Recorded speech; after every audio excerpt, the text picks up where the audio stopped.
my name is Telo Rinpoche. My birth name is Irnyapazan Ombariko.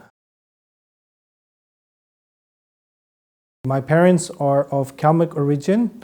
I was born in Philadelphia in America. At the age of 7, I was sent to India by my parents to join a Tibetan Buddhist monastery.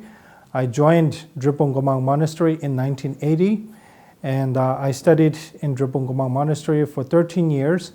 After the collapse of the Soviet Union, I got involved in revival of Buddhism in Russia and Kalmyk Republic, which is one of the traditional Buddhist republics in Russia. And since 1992, I've been the head Lama of the Kalmyk Republic.